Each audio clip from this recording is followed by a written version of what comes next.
আওয়ামী লীগ বাংলাদেশে ফ্যাসিবাদ প্রতিষ্ঠা করছে। সেটা শেখ মুজিবের আমলে যেমন হয়েছিল, ঠিক শেখ হাসিনার আমলেও বহুগুণে তার পুনরাবৃত্তি ঘটছে। খুনি হাসিনার আমলে এটা দীর্ঘস্থায়ী হয়েছে, আরও বিভৎস এবং ভয়ঙ্কর রূপ নিছে, এবং তাকে বিদায় করতে বাংলাদেশের তরুণ প্রজন্মকে গণহত্যার মুখোমুখি দাঁড়ানোর বিভীষিকা অতিক্রম করতে হয়েছে। বর্ষা বিপ্লবে অর্জিত আমাদের দ্বিতীয় স্বাধীনতার মূল আকাঙ্ক্ষাই হইল একটা নতুন রাজনৈতিক বন্দোবস্ত তৈরি এবং সেটা বাস্তবায়ন করা। নতুন বন্দোবস্তটা আসলে কি? নতুন বন্দোবস্ত হইতেছে রাজনীতিতে ইন্ডিয়ার অধীনতা এবং হস্তক্ষেপ মুক্ত স্বাধীন গণতান্ত্রিক এবং সার্বভৌম বাংলাদেশের বিনির্মাণ সাধন। এটাই হইতেছে এই বন্দোবস্তের মর্মবস্তু। কিন্তু ইন্ডিয়া এটা কোনোভাবেই হইতে দিতে চাইতেছে না, তারা কোনোদিনই তা চাইবে না। বাংলাদেশে ইন্ডিয়ার বান্দা এবং স্থায়ী এজেন্ট আওয়ামী লীগ এখন পালায় বেড়াচ্ছে। তাই ইন্ডিয়া তার এজেন্ডা বাস্তবায়নের জন্য বেছে নিছে জেনারেল ওয়াকার এবং তার সহযোগী একদল দুর্বৃত্ত জেনারেলকে, যাদের অনেকেই বিগত 15 বছর হাসিনার ফ্যাসিবাদী শাসন বহাল রাখতে আগ্রাসী এবং খুবই নিষ্ঠুর ভূমিকা পালন করছে। এদের অনেকেই জুলাই আগস্টে ছাত্র জনতার অভ্যুত্থান স্তব্ধ করে দিতে হাসিনার হইয়া গুম, খুন এবং জনগণের উপরে নিপীড়নের নেতৃত্ব দিছে। নতুন রাজনৈতিক বন্দোবস্ত হচ্ছে ফ্যাসিবাদ উত্তর বাংলাদেশ গঠনে জাতীয় ঐক্য সৃষ্টি করা। বাংলাদেশে ফ্যাসিবাদ মোকাবেলার মূল বৈশিষ্ট্য হচ্ছে ইন্ডিয়ান আধিপত্য এবং হস্তক্ষেপের বিরুদ্ধে ইস্পাত কঠিন প্রতিরোধ গড়ে তোলা। বাংলাদেশে ইন্ডিয়ার হস্তক্ষেপ রুখে দিতে না পারলে আওয়ামী লীগের শূন্যস্থান পূরণ করবে অন্য কোনো নতুন এজেন্ট। আমাদের স্বাধীনতা বিসর্জন দিয়ে তারাও প্রভুদের স্বার্থ রক্ষা করবে। রাজনীতিতে আওয়ামী লীগের পুনর্বাসন মানেই হইতেছে চোরা পথে তার ঢুকে পড়ার একটা সুযোগ বা উপায় মাত্র। এর মূল লক্ষ্য 2024 সালে আমরা রক্ত দিয়ে যে স্বাধীনতা পুনরুদ্ধার করছি, আমাদের সেই স্বাধীনতা আবারও হরণ করা। বাংলাদেশের রাজনীতিতে ইন্ডিয়ার বশ্যতা এবং স্বার্থ রক্ষায় অনুগত পুরনো রাজনৈতিক আতাত এবং শক্তির অবস্থান বজায় রাখা, এটাই হচ্ছে গণ অভ্যুত্থানের চেতনার সাথে সবচেয়ে বড় বিশ্বাসঘাতকতা। কে রাজনীতি করবে, কে নির্বাচন করবে, বাংলাদেশের ভবিষ্যৎ রাজনৈতিক সমীকরণ কেমন হবে, তার নির্ধারণের দায়িত্ব এবং কর্তব্য জেনারেল ওয়াকারের না। সেটি ঠিক করবে বাংলাদেশের জনগণ। তাহলে সেনা প্রধান হয়েও কেন রাজনীতি নিয়ন্ত্রণের চেষ্টা করতেছেন তিনি? প্রকাশ্যেই ওয়াকার একটা ঘৃণিত রাজনীতির পক্ষ নিচ্ছে।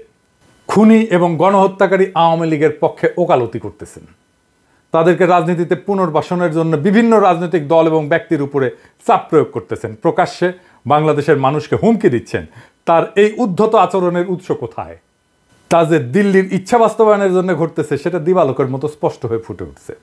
জেনারেল ওয়াকার কতটা বেপরোয়া তার একটা বড় উদাহরণ হচ্ছে আয়না ঘরের প্রমাণ নষ্ট করে তিনি ক্ষান্ত হচ্ছেন না। গুমের ঘটনা অনুসন্ধান, সত্য উদ্ঘাটন এবং জবাবদিহিতা নিশ্চিত করার জন্য সরকার গঠিত গুম কমিশনের কাজে বারংবার বাধা দিচ্ছেন। এই গুম খুনের সাথে জড়িত জেনারেলদেরকে বেনামি ভুয়া পাসপোর্ট বানায় দিয়া তাদেরকে দেশ ছেড়ে যেতে সাহায্য করছেন। গুম খুনের সাথে জড়িত অপরাধীদেরকে আশ্রয় দিয়ে তিনি কিভাবে বাংলাদেশের সেনাবাহিনীর মর্যাদা এবং পেশাদারিত্ব রক্ষা করছেন? তার এই দ্বিচারিতা, ভনিতা এবং জনগণের সাথে প্রতারণার বিরুদ্ধে আমাদের সজাগ দৃষ্টি রাখতে হবে। গণতন্ত্র প্রতিষ্ঠা এবং আইনের শাসন কায়েমের জন্য এখন যে সংগ্রাম আমরা করতেছি তার প্রতিপক্ষ হচ্ছে জেনারেল ওয়াকার সহ তার দুষ্কর্মের সাঙ্গপাঙ্গ অল্প কিছু শীর্ষ সেনা অফিসার। আমরা বিশ্বাস করি তরুণ আর্মি অফিসার এবং সৈনিকেরা এই সকল ইন্ডিয়ান সর্দের বিষয়ে সচেতন আছেন এবং চিহ্নিত অসৎ জেনারেলদের এমন দেশদ্রোহী গ্রুপের দুরভিসন্ধির বিরুদ্ধে তারা রুখে দাঁড়াবেন ইনশাল্লাহ। গুম কমিশন বন্ধে জেনারেল ওয়াকার কি কি অপচেষ্টা করছেন আসেন সেটা দেখি। জেনারেল ওয়াকার চায়নি গুম কমিশন তার কার্যক্রম অব্যাহত রাখুক। সে কমিশনের গঠন এবং মেয়াদ বৃদ্ধিতে বারে বারে বাধা দিছে। এখন চাইতেছে আগামী জুন মাসের পরে আর কোনোভাবে যেন এই কমিশন কার্যক্রম চালায় যেতে না পারে। বাংলাদেশে যতজন নাগরিক গুমের শিকার হয়েছে তার প্রত্যেকটি ঘটনার তদন্ত এবং সত্য উদ্ঘাটন হওয়া জরুরি।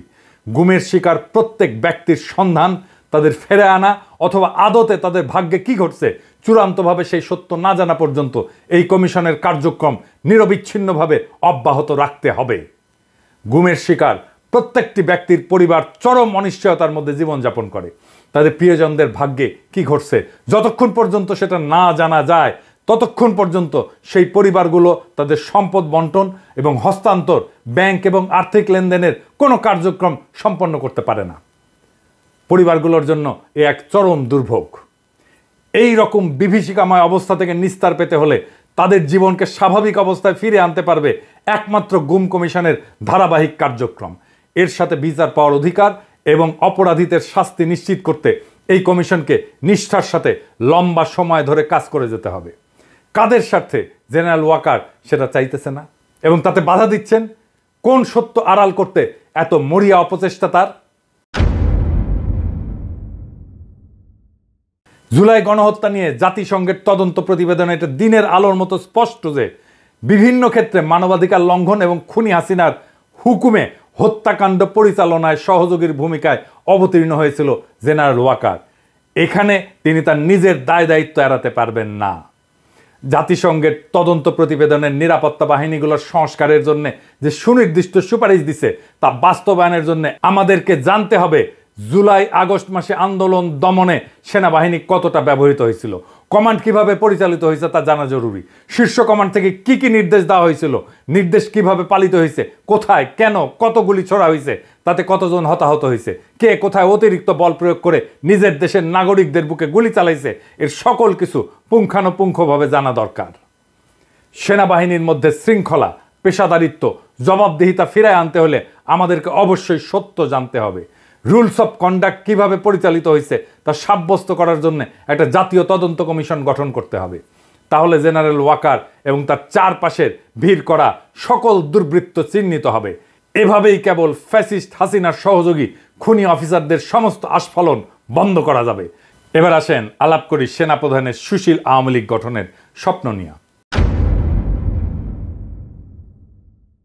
আইএসপিআর এর সূত্রে উল্লেখ করে নেত্র নিউজ দাবি করছে সেনাপ্রধান জেনারেল ওয়াকার হাসনাত সার্জিসদের বলছেন আওয়ামী লীগের যে সমস্ত নেতারা ফৌজদারি মামলায় জড়িত না এবং যাদের ক্লিন ইমেজ আছে তাদের সমন্বয়ে গঠিত নতুন আওয়ামী লীগ আসন্ন জাতীয় সংসদ নির্বাচনে অংশ নিলে সেটা প্রতিদ্বন্দ্বিতামূলক, ফলপ্রসূ এবং আন্তর্জাতিক মহলে গ্রহণযোগ্য হবে। শত্রু দেশের স্বার্থের পক্ষ অবলম্বনকারী চিহ্নিত, বিতর্কিত এবং নিন্দিত এই জেনারেল 2014, 2018, 2024 সংসদ নির্বাচনের ঘৃণিত ভোটচোর, ডাকাত এবং জালিয়াত সাবের হোসেন চৌধুরী এবং শিরিন শারমিনকে পরিচালিত বা মার্জিত আওয়ামী লীগ নেতা বলে মনে করেন। নাগরিকদের সাংবিধানিক অধিকার অর্থাৎ ভোট দেওয়ার স্বাধীনতা যেই লোকগুলো হরণ করে ভুয়া এমপি হয়েছিল তাদের নাম প্রস্তাব করা হচ্ছে। এই অপরাধীদের যখন বিচারের মুখোমুখি দাঁড় করানোর জন্য জেলে পুরে রাখার কথা তখন তারা মুক্ত বাতাসে ঘুরে বেড়াচ্ছে এবং দেশবিরোধী নানান অশুভ তৎপরতা চালাচ্ছে।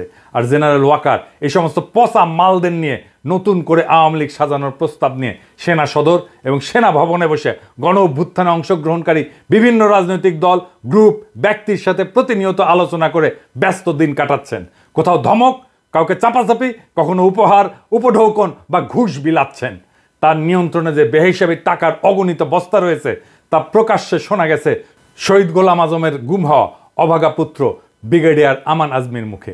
জেনারেল ওয়াকার তাকে কোটি কোটি টাকা খরচ করে বাড়ি বানায় দেওয়ার প্রস্তাব দিছিলেন, যা তিনি ঘৃণা ভরে প্রত্যাখ্যান করে বলছিলেন, আমি আমার প্রতি যে অবিচার হয়েছে তার জন্য ন্যায় বিচার চাই, অর্থ করি, টাকা পয়সা, ধন দৌলত না। যেই বিএনপি নেতা অবসরপ্রাপ্ত মেজর জেনারেলকে তিনি 5ই আগস্ট সকালে সেনাভবনে ডেকে নিয়ে গেছিলেন, পরবর্তীতে তাকেও উপঢৌকনের কথা বলছেন। জেনারেল ওয়াকার আসন্ন সংসদ নির্বাচনে অংশগ্রহণের জন্য তার যাবতীয় খরচ যোগাবেন বলে অঙ্গীকার করছেন। কোথায় থেকে এই টাকার উৎস কোথায়? এতে কিন্তু খুবই কাজ হয়েছে। সাবেক ওই সেনা কর্মকর্তা সেই লোভেই বিএনপিকে দ্রুত নির্বাচনে টেনে আনার জন্য অহর্নিশ প্রাণপণ খেটে যাচ্ছেন। অর্থকরীর বিশাল এক ভান্ডার যে জেনারেল ওয়াকারের কুক্ষিগত হয়েছে তা ক্রমশ স্পষ্ট রূপ পরিগ্রহ করতেছে। সামাজিক মাধ্যমে আওয়ামী ফ্যাসিবাদ বিরোধী সংগ্রামে আমাদের যে সহযোগী, যে সমস্ত বন্ধুরা এখন আস্তে ধীরে বাংলাদেশের খুনি লুটেরা এবং জঘন্য মাত্রার অপরাধী কুখ্যাত জেনারেলদের পক্ষ অবলম্বন করে নানান কল্পকাহিনী ও রহস্যময় গাল গল্প ভরা এপিসোড রচনা, প্রকাশ এবং সম্প্রচার করে দিবারাত্রি অবিচল ব্যস্ত দিন কাটাইতেছেন, তাদের সেই অঙ্গীকারই প্রমাণ করতেছে যে কি পরিমাণে অর্থকরী ওয়াকার সাহেব বিলাইতেছেন। আর একটা বিষয় খোলাসা হচ্ছে যে জেনারেল ওয়াকারের মনে রাজনীতি করার ভীষণ এক শখ জাগ্রত হয়েছে। তা না হলে সেনা প্রধান হইয়া প্রকাশ্যে রাজনৈতিক বক্তব্য দিচ্ছেন কেন? কেনই বা তিনি নতুন প্রজন্মের তরুণদের ডেকে রাজনৈতিক আড্ডা বসাচ্ছেন? কোন অমৃতের সন্ধানে তিনি বিভিন্ন রাজনৈতিক দলের নেতাদের সাথে রাষ্ট্র সরকার সংক্রান্ত রাজনৈতিক বিষয়াদি নিয়ে বৈঠক জুড়ছেন? শেখ পরিবারের সদস্যদের মতো তার মধ্যেও ধমক দিয়ে কথা বলার একটা বদ অভ্যাস প্রকাশ পাচ্ছে। আমি আপনাদের সতর্ক করে দিচ্ছি, পরে বলবেন যে আমি সতর্ক করিনি। আমি আপনাদের সতর্ক করে দিচ্ছি, আপনারা যদি নিজেদের মধ্যে ভেদাভেদ ভুলে একসাথে কাজ না করতে পারেন, নিজেরা যদি কাদা ছোড়াছুড়ি করেন, মারামারি কাটাকাটি করেন, এই দেশ এবং জাতির স্বাধীনতা সার্বভৌমত্ব বিপন্ন হবে। আমি আজকে বলে দিলাম, নাইলে আপনারা বলবেন যে আমি আপনাদের সতর্ক করিনি। আমি সতর্ক করে দিচ্ছি আপনাদের। গত 25শে ফেব্রুয়ারি শোকাতুর পরিবেশে রাওয়া ক্লাবে শহীদ সেনা কর্মকর্তাদের পরিবার পরিজনদের উদ্দেশ্যে দেওয়া বক্তৃতাটা আবার একটু শুনে দেখেন। তিনি ধমক দিয়ে সকলকে সতর্ক করে বলছেন 2009 সালে বিডিআরের সংগঠিত হত্যাকাণ্ডের বিচার নতুন করে আর করা যাবে না। শুনে দেখেন কি অসহিষ্ণু, ক্ষুব্ধ এবং রাগান্বিত ছিল তার কণ্ঠস্বর। এই বর্বরতা কোনো সেনা সদস্য করেনি, সম্পূর্ণটাই তদানীন্তন বিজিবি সদস্য দ্বারা সংঘটিত। Full stop. এখানে কোনো ইফ এবং বাট নাই। কারণ তিনি ওই ধ্বংসযজ্ঞের সময় অকুস্থলে উপস্থিত ছিলেন এবং নীরব ভূমিকা পালন করছেন। নীরবতা যে সম্মতির লক্ষণ, তা কি বাংলাদেশের জনগণকে নতুন করে শেখাতে হবে? আর এই তো সেদিন 11ই মার্চ হাসনাত সার্জিসদের মতো তরুণ প্রজন্মের নেতাদেরকে তিনি ধমক দিয়ে বলছেন, you people know nothing, you lack wisdom and experience, we are in the service for at least 40 years, more than your age. Moreover, there will be no inclusive elections without Awami League. যেহেতু ইংরেজিত কইছে তাইলে তো সত্যিই কইছে, তাই না?